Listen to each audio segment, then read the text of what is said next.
All right, good evening, and thank you for coming, everybody. We will call to order this meeting of the Lunenburg Planning Board. This meeting is happening at Town Hall. It is being broadcast live on local television as well as on Zoom. And Recording in progress.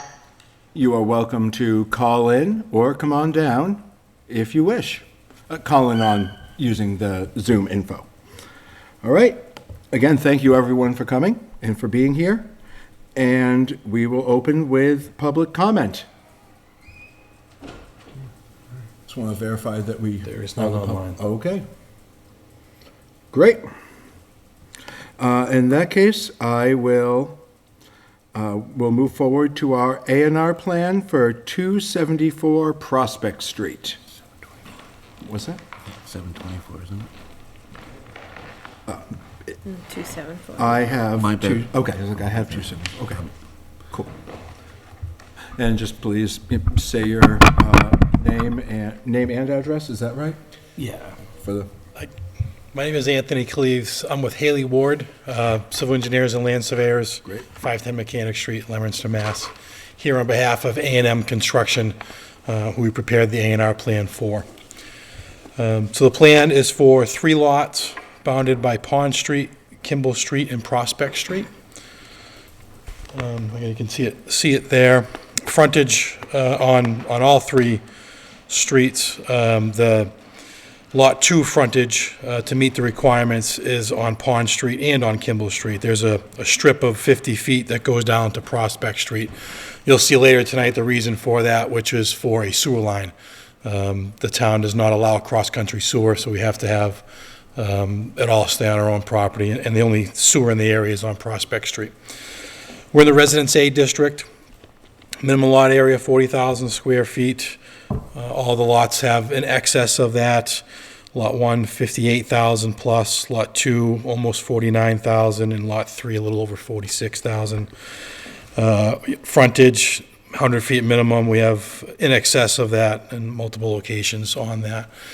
You'll see later tonight on the stormwater permit for these plans, but I'll give you the heads up. So the driveways that we're proposing for these lots, for Lot 1, it's going to come off of Pond Street, Lot 2 off of Pond Street, and Lot 3 off of Kimball Street. That's a quick overview for the A&R plan. all right. I will turn to the board and see if we have any questions about this A&R. Well, my understanding is we can only look at lot frontage and area. So it appears they meet the frontage and area. And I guess my only question is not involved with the A&R process. It's about the sewer connection, but As you know, we have traditionally made comments that might be relevant in other parts of the process during here, I believe, just to inform the applicants in case it might change their mind about something. So if the A&R or lot division could influence that, could be influenced by another topic, I would see us talking about it now. Well, yeah, it's just curiosity. I mean, I assume that they're allowed to connect to the sewer without having the zoning requirement of frontage on that street. Is that correct? Correct. There's no requirement for frontage under the sewer bylaws. They have to be able to connect through their own property. So they don't allow easements for sewer connections, which is why you get this sort of spearhead-shaped center lot. But the size of the There's no frontage requirement doesn't for matter. size, and it is 50 feet, so Yeah. Sure. that should be more than enough to fit water, sewer, and be within their property. And for board members who may not have been here before, they tried to get, what was it, 16? It started with 24. 24. And I think the last proposal was 16, and there was a few numbers in between. Yeah, there you go. So 3 single-family lots? Two family. Two family. 2 family, 3 Yeah. 2-family lots. Yeah, three standard size lots that they can do. Again, not part of the A&R process. Yeah. My apology. Yeah. My apology. So I see no issues. They seem to have the minimum requirements. Yeah, the area, I can't think of how all of that frontage would be problematic, therefore, yeah. I do appreciate that they volunteered the info about the driveways, none of them coming off a Prospect. That's good. You're going to see it in a few minutes anyways, Right. just so you're aware. All right. Any other input from the board? None for me. All right, I would accept a motion then to, if someone wants to endorse the A&R. I move that we endorse the A&R for 274 Prospect. I'll second. Moved and seconded. All in favor? Aye. Aye. Aye. Did you bring a Mylar with this when you dropped it off? Yes. Okay. I wasn't able to find it today, so I'll have them come in and sign it, but Yeah, let me know, I mean, if for some I'll reason. find it and- If not, we always have an extra Okay. that we can bring, just let us know. Yep. Yeah, thank you very much. Thank you. All right, next on our agenda is a request for de minimis change for the special permit and site plan approval for 43 Summer Street. So I don't see Mr. Romano, who is the attorney for Uma Flowers, so I can just give you the quick and dirty of this.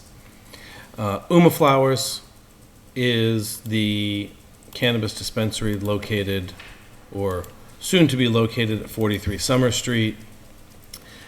They have made the business decision to change the name of their establishment from Uma Flowers to Bliss Cannabis for this location. In applying for their sign permits, it was noted that their special permit has all the signs reading Uma Flowers. The plans say it needs to be built to the special permit, so the building commissioner said that they would need to get an amendment to that. They have filed a DBA with the town clerk for Uma Flowers, DBA, Bliss Cannabis. The locations are remaining the same. The content is the only thing that's changing. All right. Effectively, we're changing their name in our paperwork. Correct. Okay. I have a question about that. Sure. My understanding when we were following the regulations that the Cannabis Control Commission required that the name of these establishments did not contain the word marijuana or cannabis. They are allowed to contain cannabis. They are, okay. Because the commission is the Cannabis Control Commission, Just so. clarify. You can't have weed leaves, you can't have joints, you can't have blunts or bongs or stuff like that. You can't call it Wheaties Weed Emporium, but You can you say can cannabis. use cannabis, because that's the technical name for Good name enough? for it. Good enough? I'm not a lawyer. Glad. Fair question, though, thank you. I actually didn't know that particular rule. I always wondered why the names were different in Massachusetts for some of these places, a different style than other states. There we go. Massachusetts is very different, yeah. It's surprising, a lot of the states that have come after us have started adopting some of those same branding requirements. Very crunchy. One more question about Please, the site. I understood that they were gonna, I didn't understand that they were gonna lease that additional outbuilding. I don't think that that was included in the conditions. It was not. The approval is for the cannabis retail only, and anything further would require additional action by the board. But I understand that that space is for lease currently. It says for lease. Was, I don't think they can get an occupancy on the additional space until such time as this board has blessed that. okay, I'm just making sure that, Yeah. okay. And the building commissioner and I have a meeting tomorrow to kind of catch up on some things, and I'll put that on his radar. Very good, thank you. Thank you. Any other requests or discussion about the de minimis change, or any other questions or discussion about the de minimis change request? See, I can put words in the right order once in a while. For 43 Summer Street? None for me. All right. I would accept a motion to approve or not the, You would need to I would move that deem it's it a a de minimis change. deem it, that's what we, okay. And then we can, do Then you we, approve the okay, change. thank you. I would move to find that this is in fact a de minimis change, just changing the name on the permit. I will second.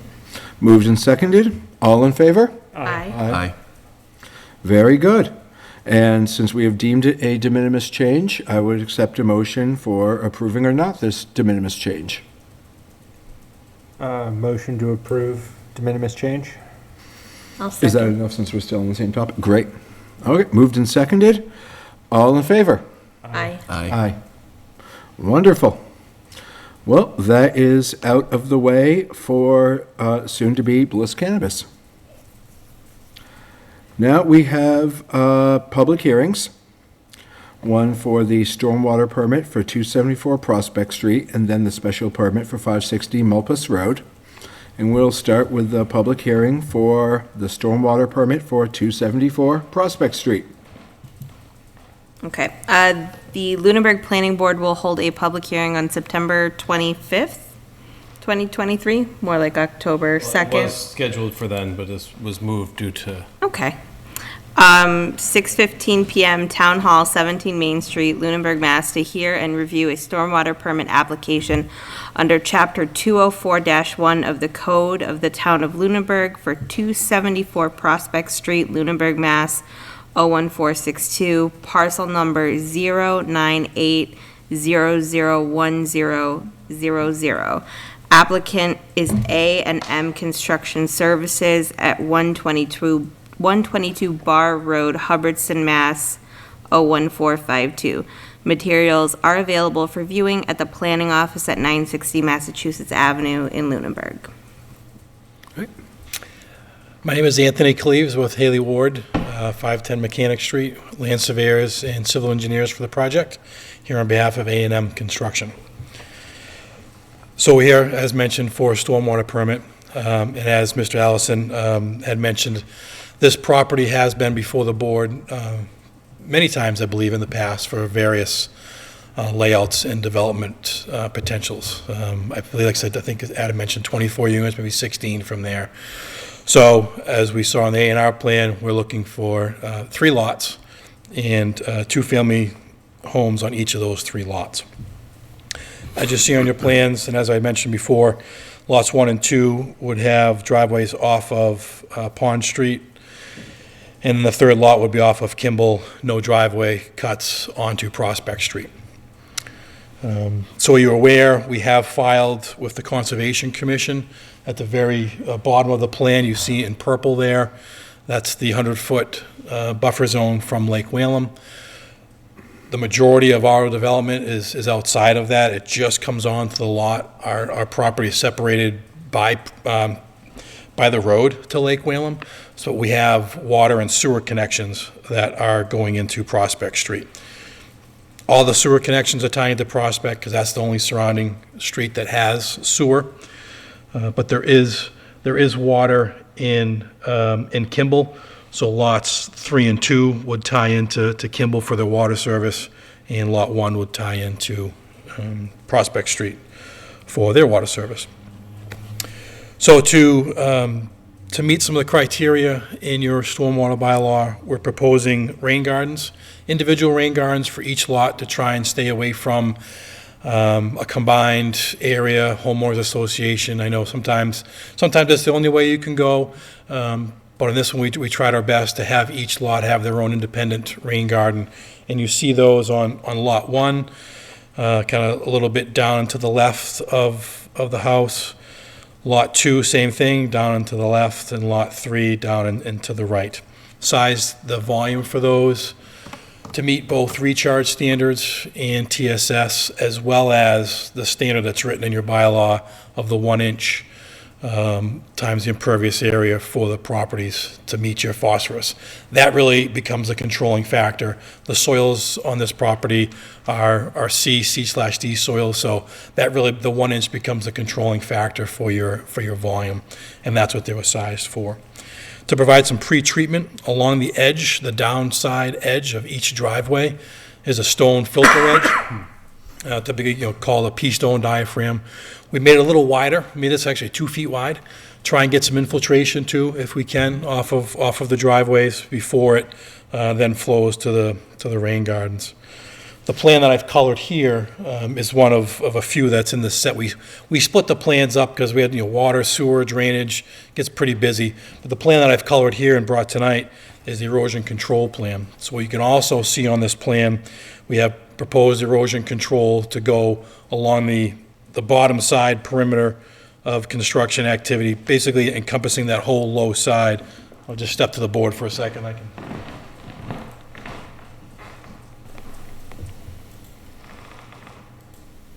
It's that thick dashed lap line that goes around the downstream side of the development. Also, we've shown conceptually some stockpile areas for each of the lots. And we've depicted erosion control barriers around those stockpile areas, so that would also have erosion control around them independent of the perimeter erosion controls. And then also, you'll see we have, and if you're familiar with the road, there's 2 drop inlets down here that takes the stormwater from Prospect Street. We're also proposing erosion control barriers around those, independent of everything else as well, so more added protection. Because we know and we're aware of where this water goes. It goes to Lake Whalum, so trying to do our best to make sure we protect the stormwater leaving the site with multiple erosion controls. Also showing construction entrances for each of the lots. You can see that kind of gravel hatching on each of the driveways. The intent probably is going to be building these one at a time, but it's set up that it could be all done at once if need be. But I think the initial thought might be to build Lot 1 first, get that kind of up and going, then move to Lot 2, then Lot 3. But we've tried to set it up in the event that things work out and they do a lot of the work together. We have controls that cover the entire site, not just one, and you decide to hop to the next one without having the controls in. We're trying to make sure we have it all in place to control everything. The sewer, as you saw, I'll point it out too. Okay, Lot 1 comes across, ties in. Lot 2 straight through that 50-foot strip. Lot 3 straight out there. What we've tried to do is tie the sewer into locations where it's the most minimal disruption of the pavement and traffic during construction. The water line, luckily, is on that side of the street, so hopefully that helps with some of those construction practices during there. It's a brief overview. Oh, I believe Graves Engineering is reviewing this, and hopefully they may have their comments by the end of this week. But we've nothing as of yet. So, All right. Thank you. thank you. Now, I see that we're looking at stormwater, but not a full site plan, not a site plan approval for this. Correct. Because they're not building non-residential buildings Okay. greater than 2 units, and the use doesn't require a special Okay. permit. Great. Okay, thank you. All right. Questions or thoughts from the board at this time? Did I hear you say that you've gone through conservation? No, we've submitted with them. Our hearing is actually this Wednesday. Okay, because, I'm pretty familiar with this lot, and there's Phragmites all along Prospect Street, so I can't imagine that there's not going to be wetlands on the site. Nope, there aren't. We've had that delineated before with previous conservation administrators, and that is a drainage swale that feeds the drop inlets that are there. So it's Okay. we've had this property before the town many times, and that's never been deemed any wetlands on the property. Okay. But the other thing that's important about this is it's adjacent to the public swim beach, and it's got a critical, they require more stringent stormwater controls, don't they? It's a critical area? I So believe? critical areas require treatment of 1 inch, which your standards require treatment of 1 inch anyways. So that's all covered in that. So if it's not a critical, what is it? If it's not a critical area, the stormwater management standard is only a half an inch. Okay. So because of your bylaws, it almost doesn't matter if there's a critical area or not. Okay. And that's to meet that, the phosphorus requirement that Very your good. bylaws have. Thank you for that. Yeah, no, Appreciate good it. question. And you said we're still waiting to hear back from Graves. Yeah. Excuse me. I would prefer to hear from Graves before we make a decision, because that's what their job is, but, Exactly. And I think also it's probably worth hearing from Conservation. oh, conservation as well. I believe what was filed was a request for determination. I think historically, the commission has operated that when the road separates, they're willing to issue that, but they could theoretically require a notice of intent that could have longer-term implications or require some alteration, and I think you'll have a pretty good idea on Wednesday whether that's the case or not. I will raise, and it's probably not germane to this approval or Conservation's approval, but I have had an abutter come to the office several times with concerns about the development.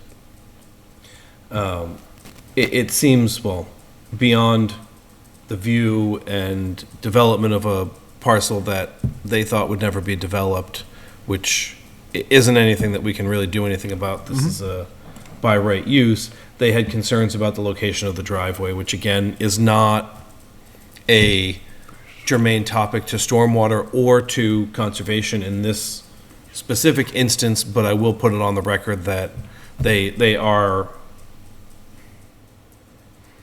dissatisfied, I guess is the best word I could come up with, about where the driveway is because it's across from theirs. I expect if the building were turned or the driveway were located differently, it's going to be in front of somebody else's property. And so that just changes where that is, but I thought the board should at least hear. Thank you. And while we're on that topic, I would ask if there's, because this is a public hearing, is there other public comment? Oh, so I'll ask you to please come on up to the microphone, share your name and address, and tell us what you want us to hear. Hi, Courtney Martineau. I'm at 627 Townsend Harbor. However, we own property on Pond Street, which is directly across from this parcel. One of my biggest questions / concerns is with the two driveways on Pond Street. Pond Street has been historically one that, with some of the growth that's growing on the upper end of the road, not down by the driving range, the growth makes it very hard for some of those driveways to really see. Wintertime tends to be another hazard because most of the plows are pushing the snow near 30 Pond Street and up the road some. So my biggest concern is just making sure that with driveways across the street from Pond Street, that they're not impeding with snow removal. I know that got brought up one of the last times that this parcel came in front of the board was with snow removal and just making sure that, it was safe. I'm very happy to see that this is only 6 units as opposed to the 16 or the 12 that I've been here to discuss. So I do commend that and I appreciate that as a resident who enjoys the view. And then the only other question / comment that I could make, if septic were to open up to Pond Street residents, we would be open to kind of discussing how we could tie in with that. That's something that we've been looking to do for years. However, septic sewage doesn't come up our road, and for us to do it privately, we're tearing up a lot of the road to do it. So if something were to ever come up like that, I think the residents of Pond Street would appreciate knowing about it so that we could pursue that further. Thank you. Well, thank you very much. Very much appreciate your input. On the unfortunate side, as Adam mentioned, it's my understanding that I don't think any of this is something we can address through the stormwater permit. On the other hand, you absolutely got a chance to say your thoughts in peace in the presence of those who can hear them. Thank you so much for the chance to speak. I appreciate it. And I think to respond specifically to the snow removal Yep. comment, historically, we were dealing with a property that was looking to have what was functionally a road from Pond Street, sort of bisecting the parcel over to Kimball.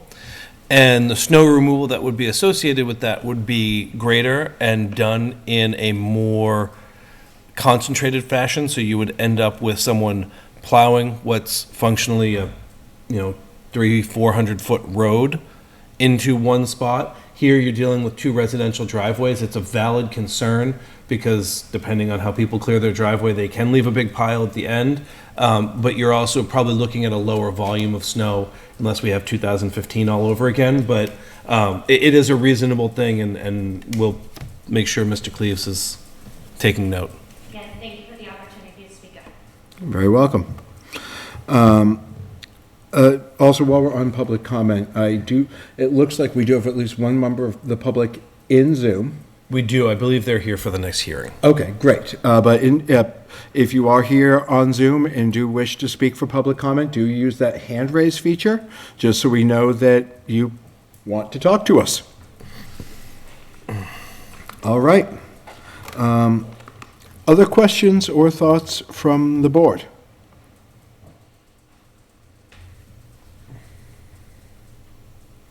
Not at this point. I will mention that I didn't immediately realize them being duplexes, so there's going to be 4 driveway openings on Pond Street and 2 on Kimball. Correct. But I will mention that as new abutters are not necessarily the most welcome thing to existing residents, the location of the driveways off of Prospect Street is extremely beneficial for the public safety. And I would hope that future members of the planning board would notice stuff like that as well. Mr. Allison, do I understand your thoughts correctly that you feel that for public safety, the driveways would be better off Prospect Street? Do I understand that? Not located on Prospect. Oh, no, okay. Off of, not off of. Prospect is more heavily traveled. Okay. And there's 2 horizontal curves there that complicate sight distance. That is, you have all summed up the reasons I felt confused about that statement, and the answer is I didn't understand what you were saying. Very good. Never mind the change in grade coming up. It seemed like I had questions for reasons. No, I'm just bad at hearing. Okay. Great. I will note, I'm not sure that snow removal areas are required for a stormwater permit, but I will comment that I don't believe that snow is supposed to be stored in a bioretention basin. No, it's not. Or a rain garden. Correct. Or any of that, and I see a couple of them are adjacent to the driveways. They're quite a distance away. You're going to have to work pretty hard to push snow over there.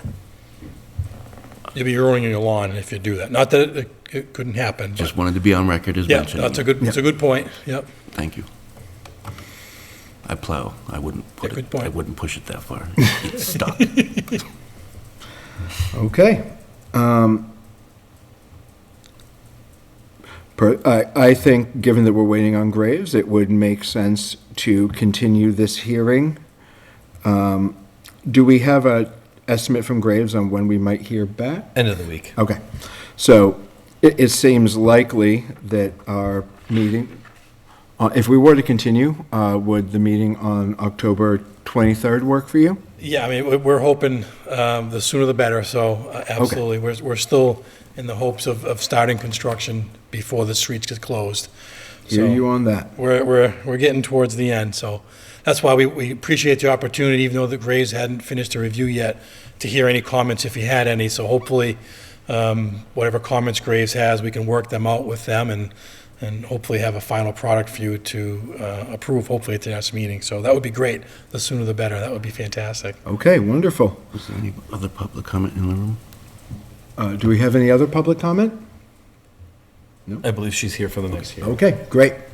I do have a question for the applicant before we Please, continue. please. Are you in a rush to get the A&R? Can we have that at the next meeting as well? So we don't all have, it's just, if you're in a rush for it, we can all go in and sign it, but if not. I don't think you need to make a special trip for that if we really can't do anything. We'll draft a approval for them to read over at the next hearing and bring the A&R, and then if, In the Mylar. yeah. And That's, if the that's signing can easier happen, for you then- folks, that's fine. If that helps you out, yeah, it's a good point. We really can't do much until we have the stormwater permit anyways. I believe I will not be at the next meeting, and I bring that up only in the case of if that affects. You only need Then 3 you go in and signatures. Okay, it doesn't matter if I'm, okay.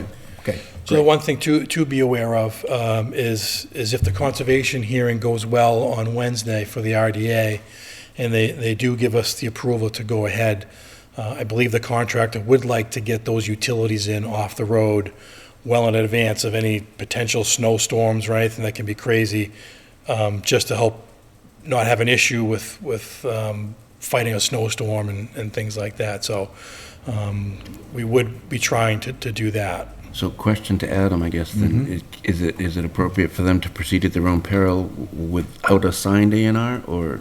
Yeah, I don't think that that's an issue. I mean, if you're just cutting the road to get the stubs in, you're not even on your own property, so it shouldn't affect the stormwater permit. You would just have the conservation filing to deal with at that point.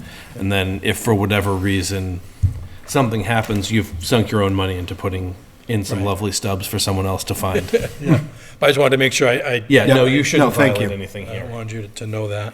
Very much appreciate that, thank you. And when the next hearing would be, 25 October, I have 23rd October. 23rd. Okay, well, I clearly don't know dates, so Well, I'm just reading from the paper, so I hope it's right. I'm not looking at a calendar, so. that would make sense. so it's more than 2 weeks from tonight? It's 2 weeks. Well, yeah, Yes. because Monday would be the yeah, it is 23. Monday would be the second Monday, and then we don't have a meeting because it's a holiday, and then 2 weeks later. Okay, so the 23rd, okay. Yep. All right. Based on what I've heard, I get the impression people may want to continue to our meeting on October 23rd. If that's the case, I'd accept a motion.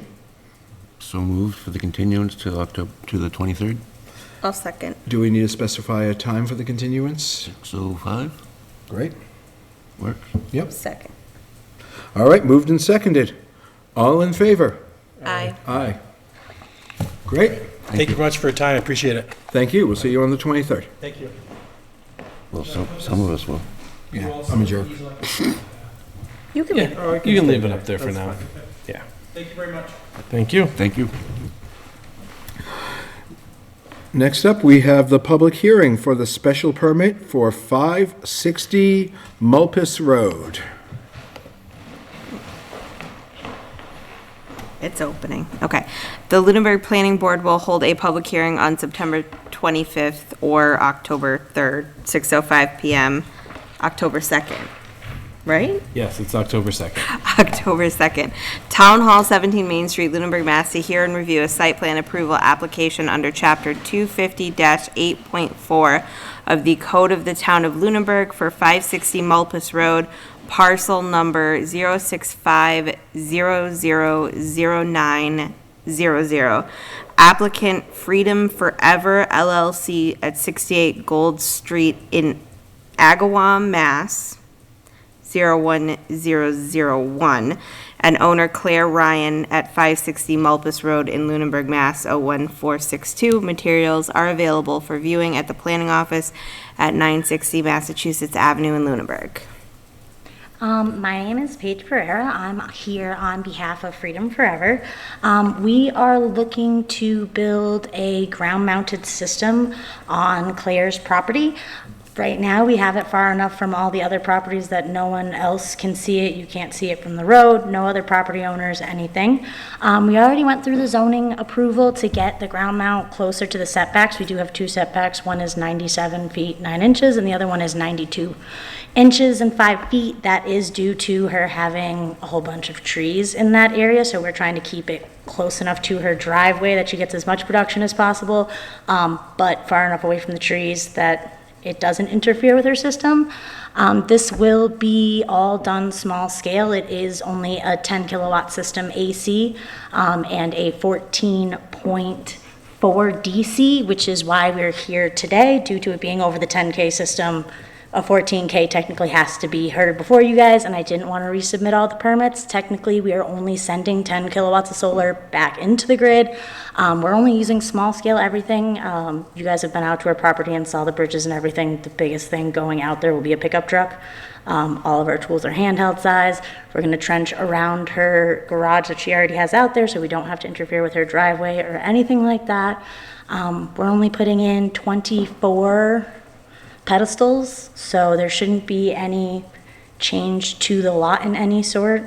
The area that we displaced, we're just going to grade back out underneath it. So other than that, I don't think anyone should interfere with anything. Very good. Thank you.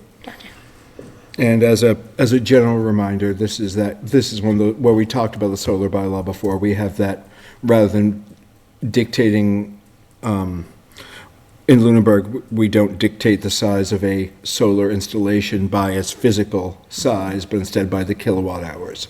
And so as panels have become more efficient, that means we've effectively, on a ground-mounted system, been allowing smaller systems of the same kilowatt hour, but smaller footprints. Is that a correct summary? Yeah, that's, I mean, we use the arbitrary production number instead of the physical impact number. Yeah. Usually, you guys would see something significantly larger than this. If you look at the specs for the Solar Edge inverter, you can upsize this up to an 18 kilowatt system, so usually it would be significantly larger. Usually when we apply for ground mount systems, you use your AC size, so this way you can keep it in the residential, because once you go over, commercial size systems can install 14 kilowatts and it really be a 10K inverter and a 3.8, and it'll end up being 27 kilowatts back onto the grid, which would be a significantly larger area. Right now, she isn't anything that big. All right. Questions or comments from the board? I'm taking a moment to double review everything as well, so.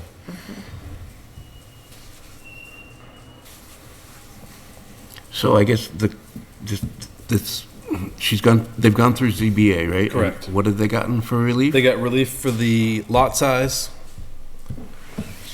I thought it was just lot size, maybe they did setbacks as well, but this board also has the ability to reduce setbacks based on their perceived impact. So they got lot size reduction for a large scale? Correct. Because they're over 10, so they technically needed to have 20 acres. Didn't I hear you say that you had 10 kW AC? Yes. And then something KW? But Yes, because the building permit stated 14 kW as a DC ground mount. You can't separate them? Well, we usually do. We have a permit coordinator who usually handles these things, and they didn't realize the difference in impact between AC and DC size. So once we went through the first approval, they were like, okay, awesome, everything's great. And I was like, actually, you guys, this is a commercial size because it says 14K instead of a 10 kilowatt, and I didn't want to send poor Claire all the way back to the beginning because I'm trying to get her in before the ground freezes. So I said I would suck it up and explain it one more time in front of the board, and if you guys had any issues, we'd address them. Well, I do feel for the circumstances of our bylaws, there have been poor other people that have tried to get slightly larger systems in previous, and were There not. have been other ground-mounted systems that have been approved that were in this same realm, not a lot of them. Most of the systems that have been denied were significantly larger. I think the first one was 75 kW. I think there was one that was closer to 30. And none of them were what would reasonably be judged to be an equivalent size to a residential usage. And the acreage of this parcel is what? 5 and change? Okay. Is that? Yeah. Yeah.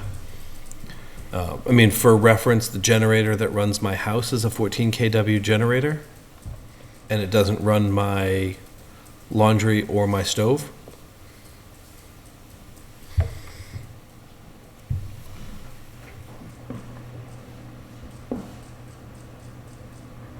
At the same time? And your microwave and your popcorn maker? I don't have a hair dryer microwave. and all that? That is one of the least surprising 14. things I have heard today. 14. But and maybe it could, but when we bought the house, it was there, but it runs all the lights and everything, but the 220 plugs aren't, You're growing marijuana, aren't you? the 220 plugs aren't wired to the generator. Wow, that's a lot. Anyways, so from the ZBA, are we required to look at this as a small scale now? Is that what it is? No, it's still a special permit. I mean, you still have discretionary. You could deny this at face value without the zoning board, because they've clearly not met the standards. By the zoning board granting them relief, it opens the door for, you would be in the wrong if you permitted it without zoning board relief. The zoning board relief opens the door for you to permit this.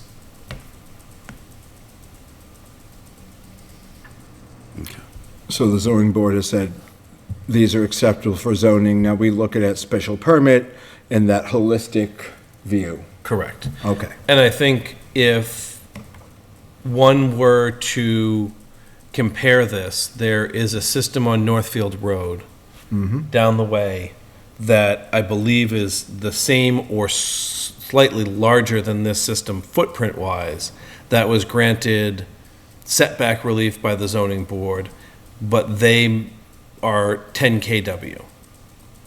That was a while ago, older system. It's I mean, it's probably, I think it was just before the pandemic that they put it in. But I guess what I'm trying to illustrate with that is, from an impact perspective, the two systems are akin to one another because the footprint, the layout, the visual appearance are of a similar size. This one actually happens to be further away from the road, interior on a lot that has more coverage, and, you know, while it could potentially produce 4 more kilowatt hours at a time, I don't know that raises or lowers the impact. It's I was specifically. science. I was going to say that I've thought about that installation on Northfield because I drive by it like 5,000 times a day, going to Turkey Hill.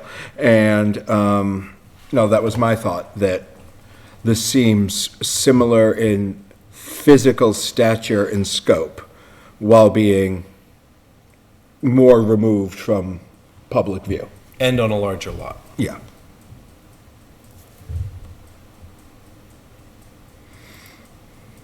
Did we get a grave review?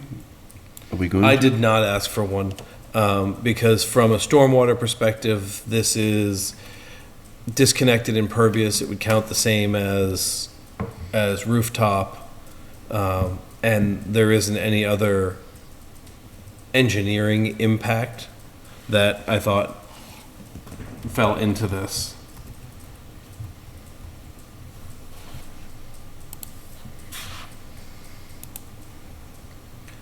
So, we'll do that. While we are looking, since this is a public hearing, I will ask for any public comment that may be out there. I see no other members of the public in the room, but I know we do have one member of the public on Zoom. If they wish to speak, go ahead and use that hand raise feature, or it looks like you're waving and ready. So please go ahead.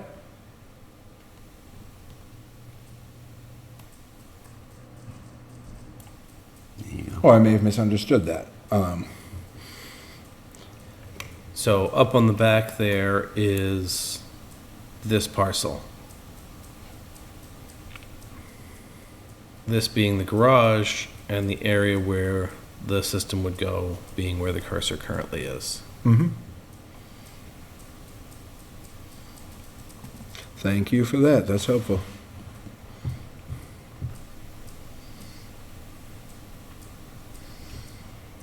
All right.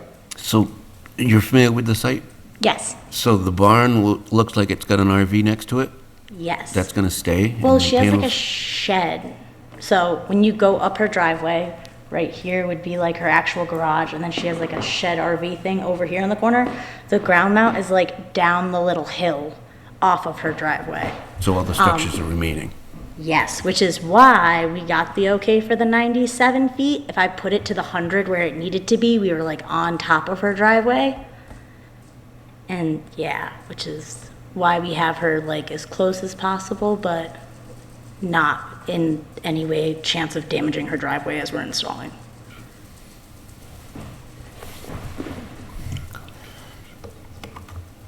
And the installation is all helix anchors, not Where- above-ground ballast or underground foundation? We're doing sonotube, so it will be concretes, yes. Due to the tilt of it, I can only do the screws if it was under 3 degrees, and she's like a 12-degree pitch.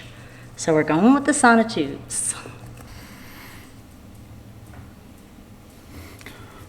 Do we have questions or comments from other members of the board as well? Not at this time? Okay. I am personally comfortable with this in that I don't see the changes to setback being relevant. I don't see this being, I see this being, as I mentioned before, actively less of a visual interruption than other approved ones have been in town, that frankly also aren't a visual interruption of note. That I use Northfield as an example, but like I said, I drive by it every day, and it's just some solar next to a driveway. It doesn't, for me, ruin the character of the area. I'm personally comfortable with this, but I am one of 4, so.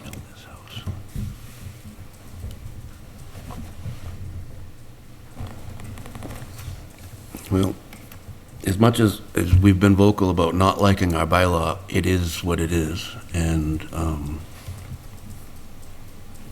I tend to be less inclined to deviate from it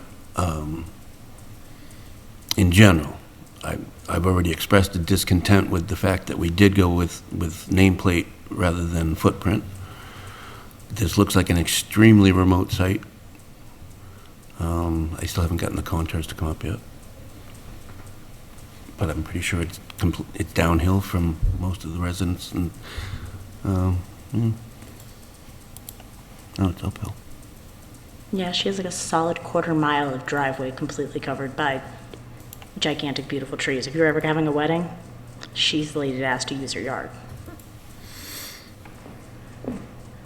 So they are uphill, but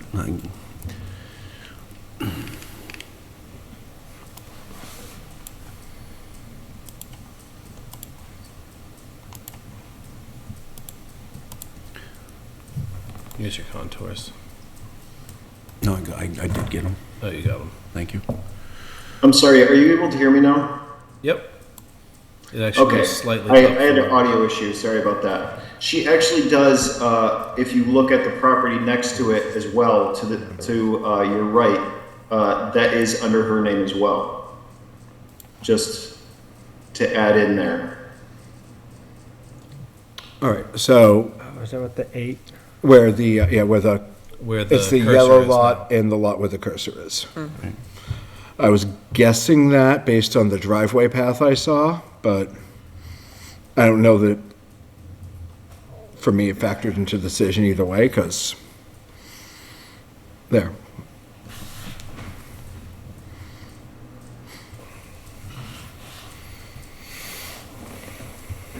All right. I'm hearing a lot of quiet from the board, and I don't know if that is quiet in thought or quiet ready to move on. So if there is a motion, well, I guess it's a public hearing, we'd have to close the public hearing You'd have first. to offer public comment as well. I have offered public comment, Look but, at but I never want to be accused of not offering public comment to the no people in this room and no one else on Zoom. But if you are here, please, and if you can get to town hall real fast, speak up as well.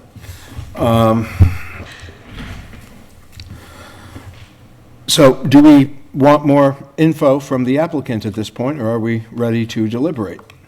I think ready. I guess I want to ask the board members, are you comfortable not getting a Graves review on this? It is a solar bylaw, so it's a bylaw, and are we just being asked for acceptance of a lot reduction or setback? I mean, what exactly are we being asked for?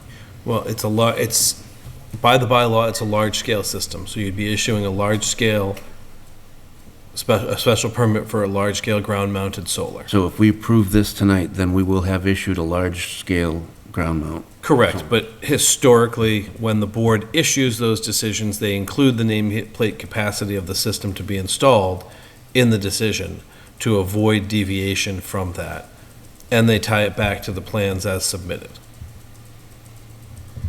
Well, to be kind of a Bobby Brissell, I guess I don't remember exactly why we went with nameplate rather than footprint.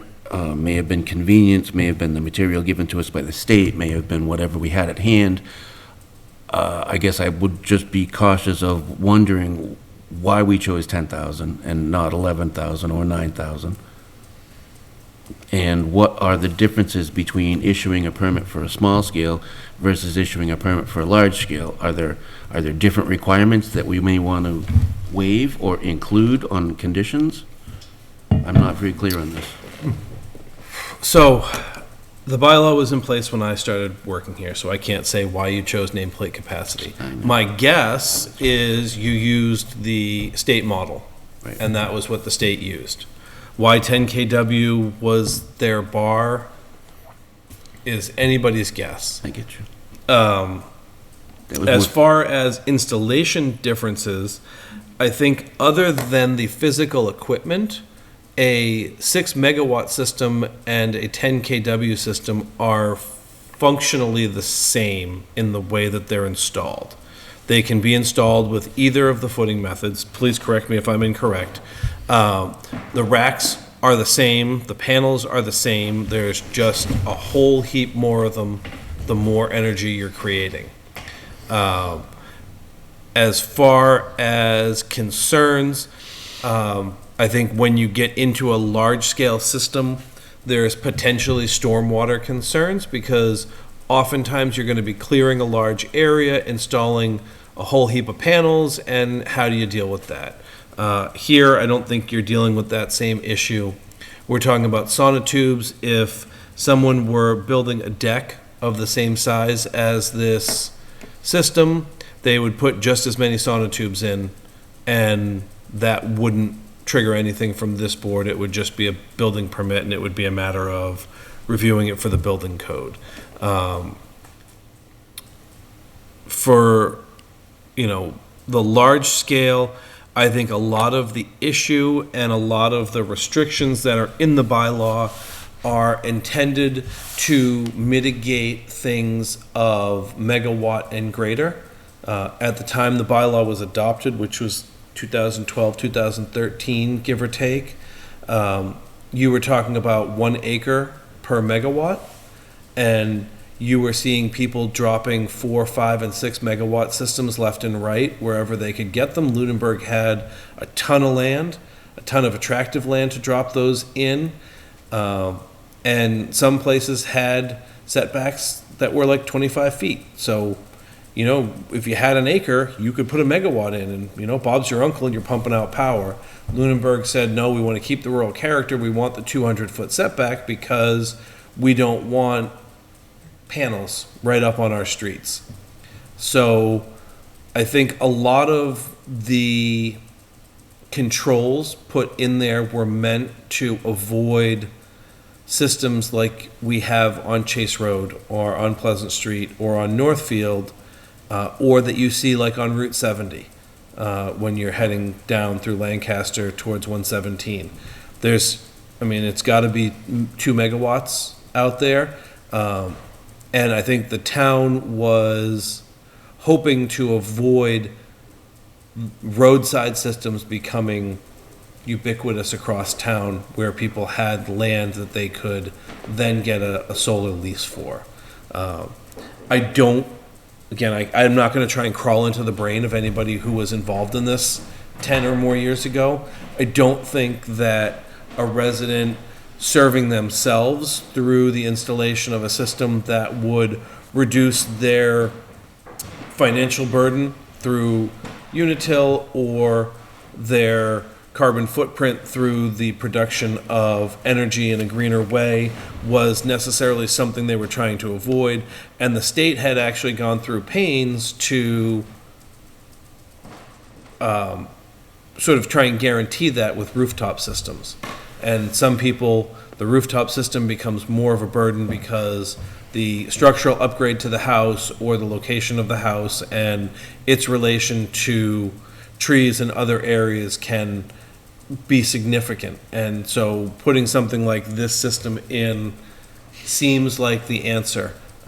And whether it's a folly on the permit coordinator or an actual real thing that we need to take into consideration, I don't think these are the systems the bylaws intended to guard against, but that's my reading of it. Okay. I do see that we have some members of the public who have joined us here. We are in a public hearing for the special permit for 560 Mulpus Road. If that, is that why you're here? Yes, I'm Claire Bryan. Oh, okay. Did you want to speak at all? You don't have to, but you're here if that's what you wish to do. I So, apologize oh, no worries. for Just being late. please just share your name and address when Claire you- Ryan, 560 Mulpus Road, Lunenburg. Thank you. And I do agree with much of what you just said, where putting the system on the roof, actually, we've just received a quote for a new roof, and that's $120,000. So we're not putting on a new roof at this particular time. It's an original roof on the house, and it's fine, but it's not new enough to have people tromping around on it. So putting on a new roof in order to accommodate something like this doesn't work. And the exorbitant electric bills, 11 to 1,300 in July and August, just to give you an idea. So that's what brought us to looking at the solar. Never mind the environment on top of it. And we just purchased an all-electric vehicle, and that's going to add to my electric bill. So that was some of the reasoning behind why we wanted to do this. Great. Thank you I very hope much. that helps. Yes, it does. Thank you. Any info is wonderful. Thank you.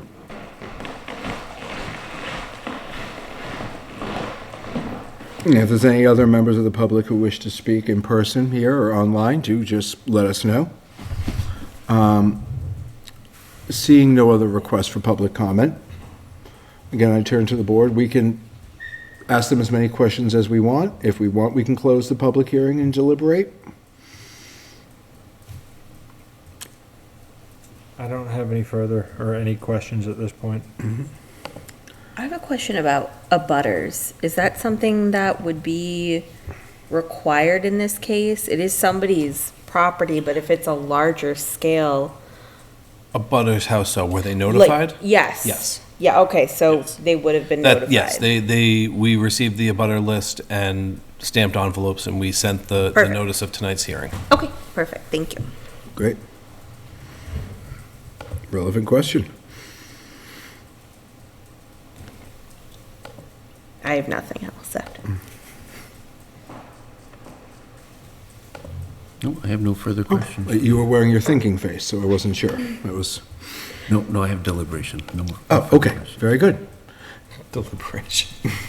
In that case, if we are satisfied with everything that's been presented to us, I would accept a motion to close the public hearing. That's right, close the public hearing, then deliberate, then make a decision, correct? Sure. Great. I'll move to close the public hearing of 560 Mulpus. I'll second. Moved and seconded. All in favor? Aye. Aye. Aye. All right, very good. Thank you so much for your time. Thank you. Have a wonderful evening, guys. So, what are we thinking? Personally, I'm fine with it. I don't see, it seems to fall in line with what other projects that have been done in terms of actual scope and impact, and seems a very reasonable ask to me. I don't feel like it is going to be at all detrimental to the neighbors. And, yeah, but again, I recognize fully I am one of four here, so contrasting opinions welcome and encouraged. What was the deviation between the setbacks? 7 feet and 3 feet. 7 feet and 3 feet, okay. Yeah. I'm comfortable with that. I heard 200 feet and then I was Well, there is a 200 foot, but it can be reduced to 100 if the board feels this or that, and okay, and then they. I got think the they're deviation. taking for granted that the board would reduce it to 100 and then Okay. asking for deviation from the minimum. From the 100, okay, okay. So what is the setback requirement for the small scale? Building permit, No minimum setback? that's my understanding. So building permit per structure, per zoning. Yeah. Yeah, I think you're correct, because I do believe they were proposing 15 feet across the street from my mom's. Oh, crap. Yeah, the one across the street from your mom was I think 25 feet, but it was also large scale.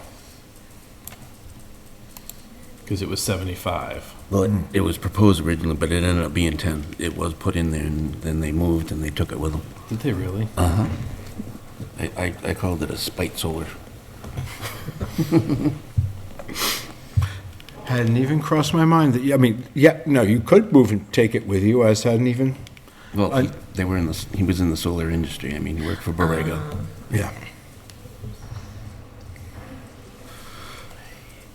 As far as deliberation, I mean, I don't have a problem with this setup. I think this ideal spot for it, and I think it's unfortunate that we specified KW period rather than AC versus DC, because DC really, I mean, DC doesn't go back into the grid. DC is location only, right? So I really don't see the point. My concern is that this could be like precedent setting for saying, well, we say 10, but 12's okay, or 14's okay. And that's really, as far as I'm concerned, not for us to say, because for us to say is creating a bylaw that gets voted in the town meeting. If the town said 10, then that's what we're obligated to go by. So, It's just my opinion, but I don't have a problem with this specific instance. I just wanted it noted that I would counter that in general with, it is a special permit.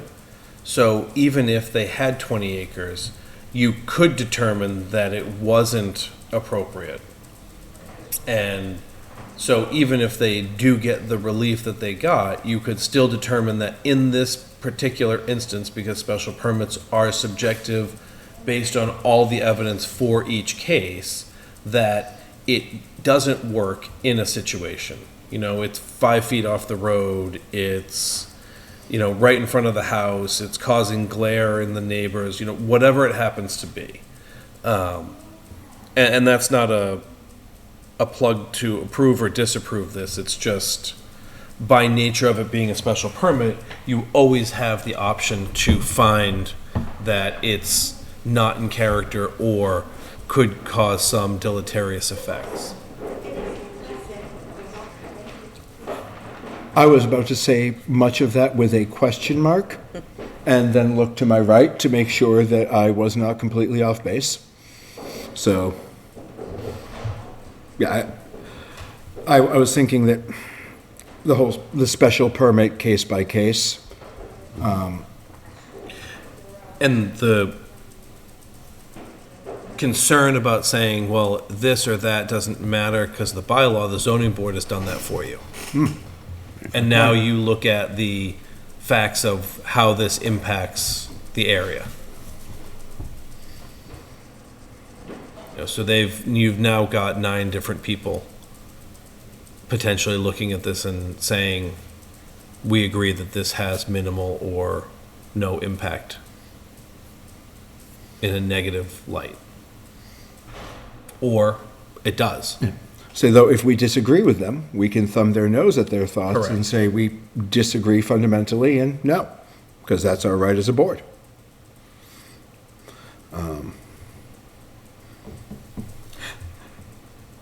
Between our other solar discussions recently and this, to me, it just illustrates that I think we, in the coming months, may want to look at the solar bylaw as a place for updates, which it's only 10 years old, but It's an industry that changed. yeah, wildly. like it's in some many ways more akin to tech than other industries. Well, I And mean, the prominence of electric vehicles. How many all-electric vehicles were there in 2010, 2013 that were consumer products that people were bringing home on a regular basis? yep, no, that's a fair point too. All right. I am absolutely open to more deliberation as we have it, but if people are satisfied with our deliberation, I would also accept a motion for a decision. I've made my peace with it, so yeah. no, Okay. I'm good. Yeah, I'm okay. So I just need, if we're all happy, then I just need a motion to approve or not.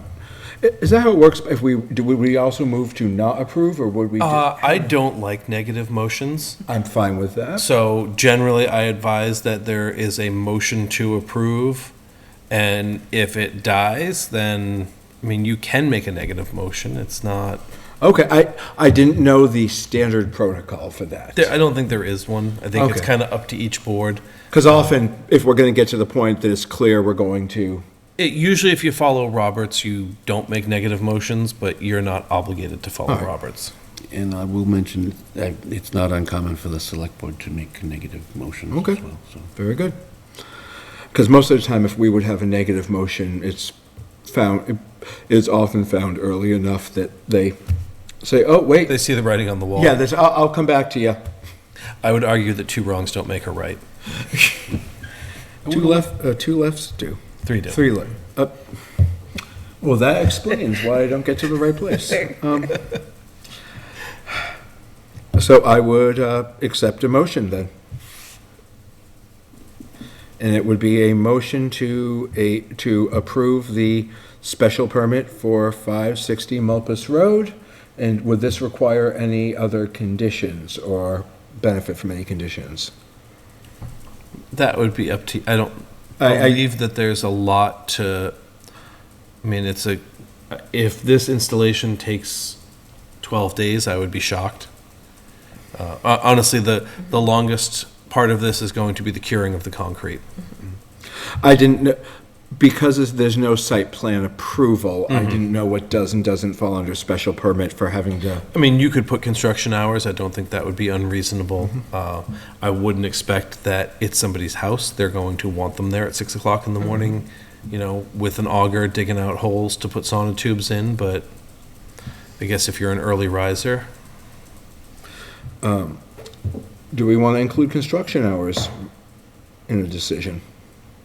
Do we think it matters much in this case? I think it's probably good to include maybe your standard site plan conditions, Okay. just because they cover all the stuff, build it to the plan, record the decision, the requirements transfer to all following successors in interest, you have to abide by ADA, the building commissioner can come on the property, construction hours, I mean, No, that makes sense to me. Where it's a special, I don't know. actually, your standard conditions are for site plan and special permit. Oh, they So, are? Yeah, Oh, okay, great. so it would cover both. So it would be with standard conditions, and we would specify construction hours? Well, we have to anyway with standard conditions, or get rid of that.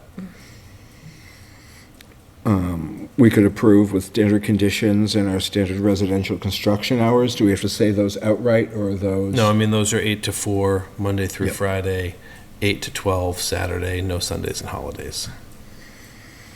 All right, So I'll say them out loud for you. there you go, thank you. Motion to accept special permit for 560 Mulpus Road with standard conditions. I will second. And with the construction hours as specified? Oh, yeah, sorry, I thought that was Great. part of standard.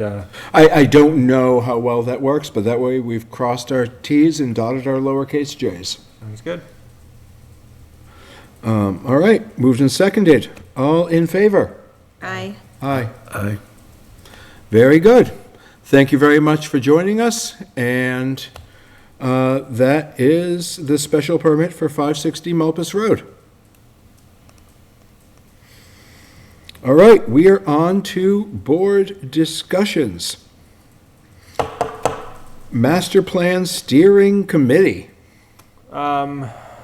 We set up, I think, something like a schedule. We elected our board members. I am vice chair for the steering committee, and Jody Gilchrist is the chair. Josie. Josie, yeah, sorry. Yep. Excellent. And your next meeting is, Thursday. What's that? your next meeting is on Thursday? This coming Thursday? Yes. Great. First Thursday of each month is when the board decided to meet. Wonderful. Not that this is actually, I realize, committee reports, but there we go nonetheless. So I'll lump the next three all into one. Warrant articles have been submitted. The solar bylaw, I submitted 3 articles. One to place it in the commercial accessory uses, one to place it in the industrial accessory uses, and one to modify the definition in the solar bylaw. The town manager, town council, and select board would like to combine those into a singular article that makes changes relative to solar parking lot canopy as one thing and references all 3 sections. I don't think that's an issue unless the board has a significant, I mean, ultimately, the select board gets to decide how it goes in, but if the board had a significant concern, I would be happy to raise that for you. I think we only split due to concern about how to best put it in the bylaw. Yeah, and if I town was- council says, Yeah, he seemed to think that it was fine to move forward with it that way. and that is, the select board is talking about that tomorrow, correct? Correct. Okay, and I will be, that's at 8 o'clock? It's at 7:45. Okay, I will fix that on my calendar They- right now. They just changed it. Great. So I will make sure that I'm there as well.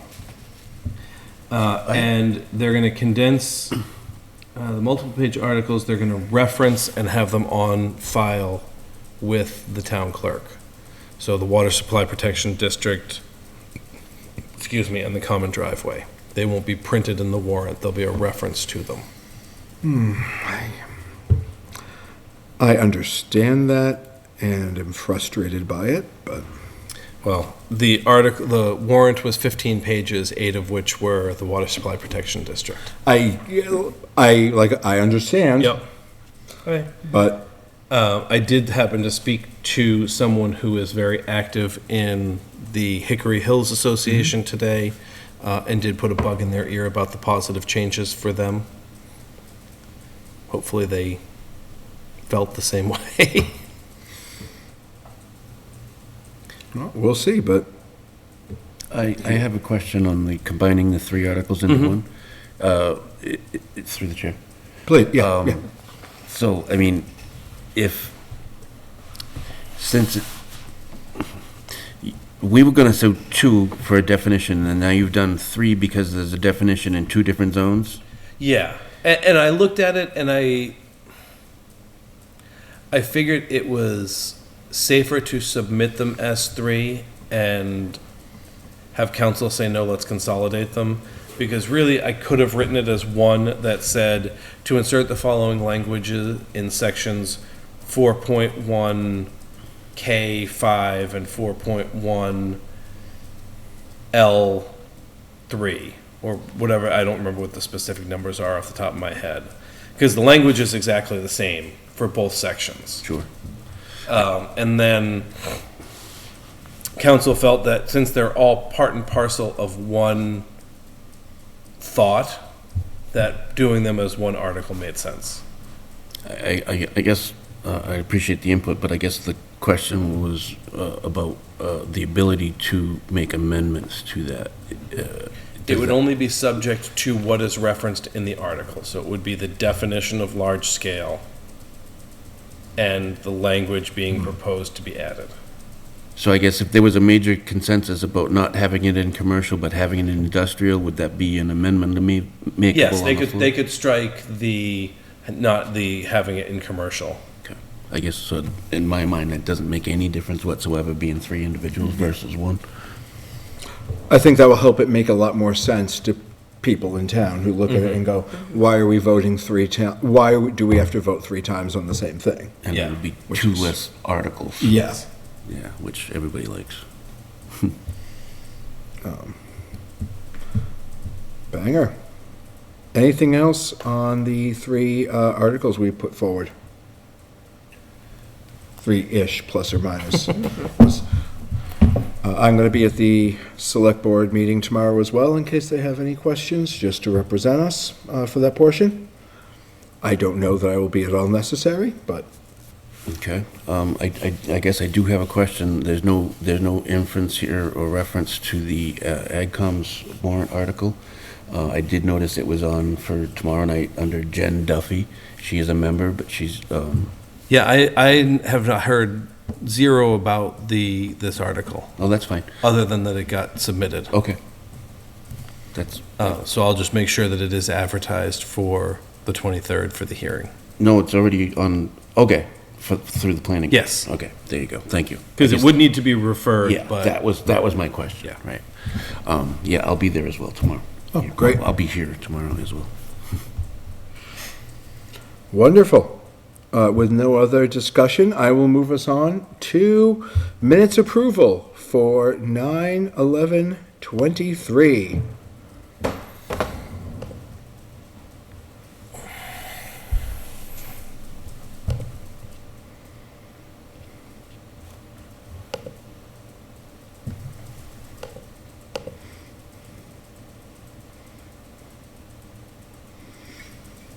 And this is just for our general meeting.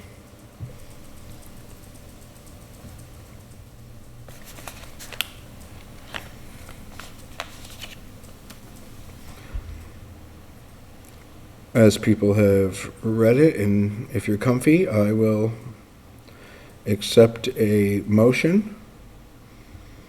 I'll motion to approve the planning board minutes from the September 11th meeting. I'll second. Mr. Allison, do you want more time to review it, or you can? Okay, great. Just want to, hate to cut someone off if they're going to be, if they're reading diligently. In that case, moved and seconded, all in favor? Aye. Aye. Aye. Very good. Minutes approved.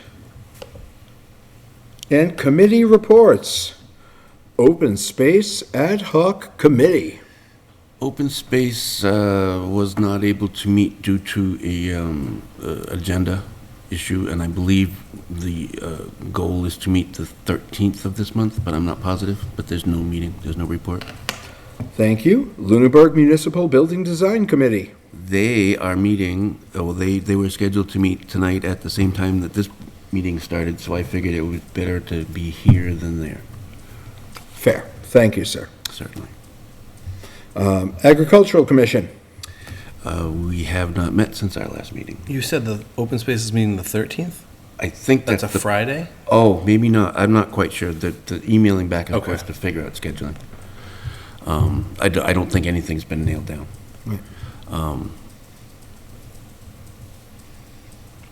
And then AgCom has not had a meeting since our last meeting. Farmers Market, we still have at least 2, maybe 3 more, at least 2, maybe 4, I don't know. We're meeting all the way through the last weekend of October. I'm not meeting, having a farmer's market. We're meeting for the farmer's market. Capital Planning Committee. The Capital Planning Committee has not met since our last meeting. We are looking at meeting on the, likely on Wednesday, the 18th. That is not yet, that has been the suggested date. It has not yet been verified, but all the departments should have submitted their things by then. As I go back to my notes. Economic Development Committee. There were 2 meetings for EDC since our last meeting. One off the usual schedule, but scheduled to prep for the Lunenburg town official business meet and greet. And then the meet and greet was last Thursday, which wasn't I believe was not a formal meeting of the group, but business nonetheless. I missed the planning one because no one wanted me near them, so I didn't give them the COVID. But the actual meet and greet last Thursday was, I think, by all accounts, a smashing success. You had multiple town officials and both town employees and elected people within town there from all sorts of different departments in town. You had established business owners who were happy to go there and make connections and be supportive. You had people who had recently moved to town and were looking to move their business into town. There were some good questions asked. There was a lot of friendly, and it both seemed successful in that people really seemed to appreciate meeting members of the government in a low-stakes environment. The phrase I used to describe it earlier today was, it's kind of easier to be introduced over a table of quesadillas than over a desk. And I found it very telling, the number of people who were there who were talking about how excited they were for the next one next year, which was not yet discussed or planned. Nice. But there are both participants and sponsors who were saying, this was wonderful, we look forward to doing it again. Stormwater Task Force. We did not meet. I am not sure offhand. when our Third next Thursday. meeting is. What's that? Third Thursday. Third Thursday. Okay. All right. Montechusett Regional Planning Commission. We have not met since our last meeting. We're meeting this week on Thursday. Great. Montechusett Joint Transportation Committee. We also have not met since our last meeting. Our meeting was canceled. It was 2 days after the really bad flooding in Leominster, so I'm assuming all hands were on deck for that. So we will be meeting next week. Very good. Do we have any director's items? We don't. All right. Meeting schedule. 6 p.m. is when we meet. All board meetings are here at Town Hall unless otherwise noted. You can also always use Zoom as well. And our next meeting is on October 23rd. We do not meet on the 9th because of the federal holiday. Ongoing items. So I guess master plan, I will put in a plug for the 21st of October. The master plan crew from Over Under will be here in 2 shifts, one for the homecoming parade and festivities, and one for the Boys and Girls Club Shrieks and Creeks event, the haunted house they do over at the Teen Center on Memorial Drive. So if you are at all interested in what Lunenburg might look like in the future, and you happen to enjoy these civic events, swing on by. With any luck, they might have the model. It's probably not likely, but they're going to begin production of it that week. And they're anticipating 3 to 4 days of CNC work, but they're also anticipating probably some initial learning curve in creating that. But there will be plenty of information about Lunenburg and possibly a survey, and they're really, really kind of great people. So take that time to go and meet them and get some input. And as a reminder to everyone at home, please interact with this process whenever it's available to you. This is the plan for the future of our town, and I really hope that we get as many voices as possible involved, and they're trying to make it easy by being at the places many of us will be anyway. Also, shout out for Shrieks and Creeks, just because it's a lot of fun. You got kids, bring them to the haunted house, they're gonna have a blast. Anything else on the ongoing items? Nope. Okay. Public comment? Oh, hold on, we've got a public in the Oh. waiting room. Okay. So I see we did bring someone in from the waiting We room. did. And it looks like they're on the phone, so They they are. can't raise their hand as easily. Nope, but if they wanted to public comment, I bet they could unmute and start talking. Yep. Oh, there we go. Hey, good evening, Dave Rogers here. Mr. Rogers, hello.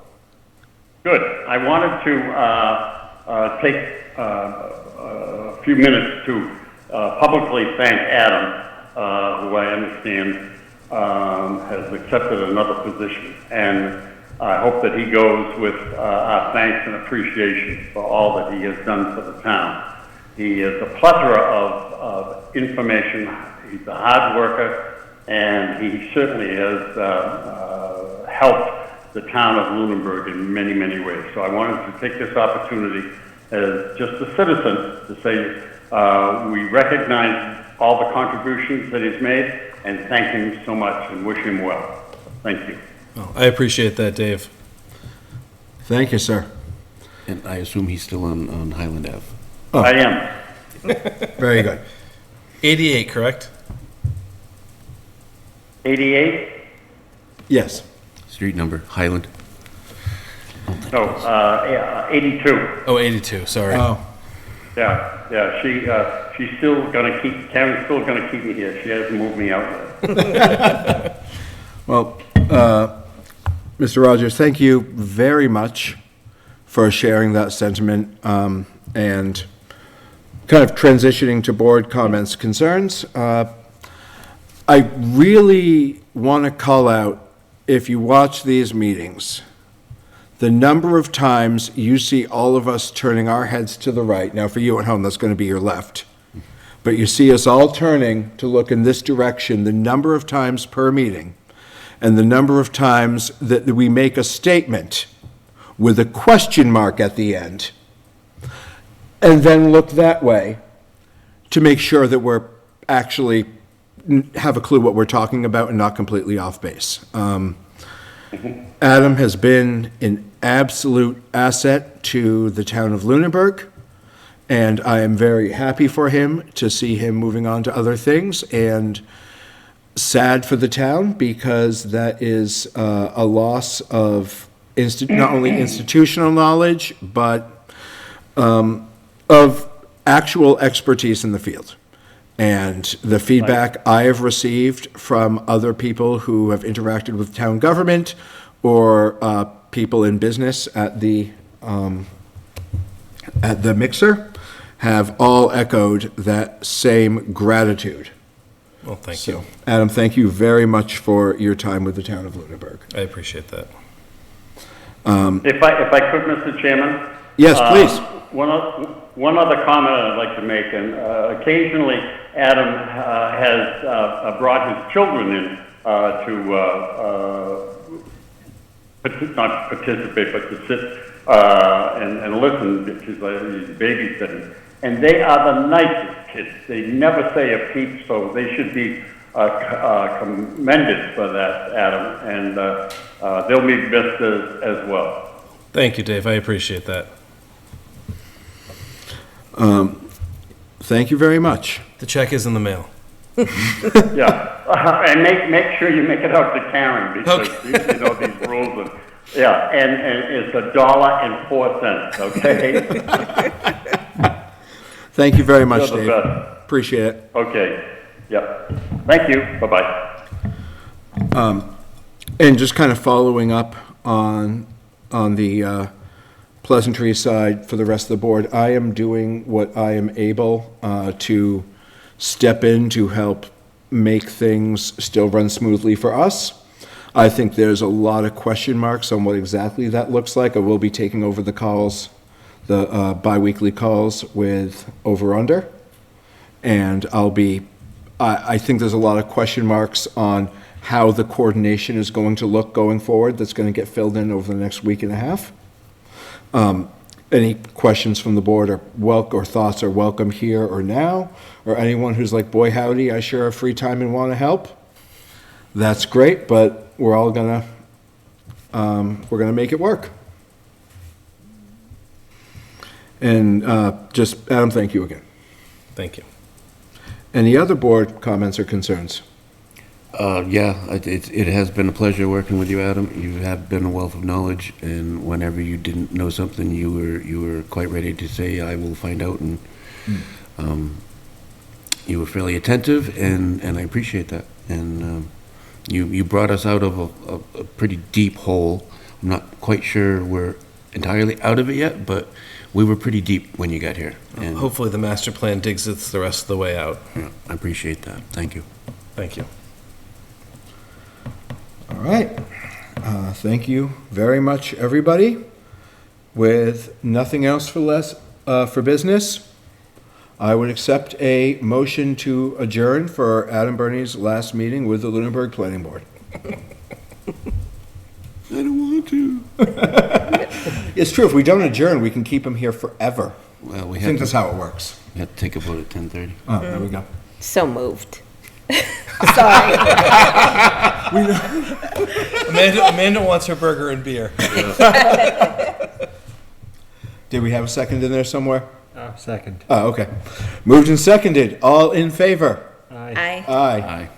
Very good. Thank you all. Thank you, everyone, for joining us, and we look forward to seeing you virtually or in person again in 2 weeks. 3 weeks.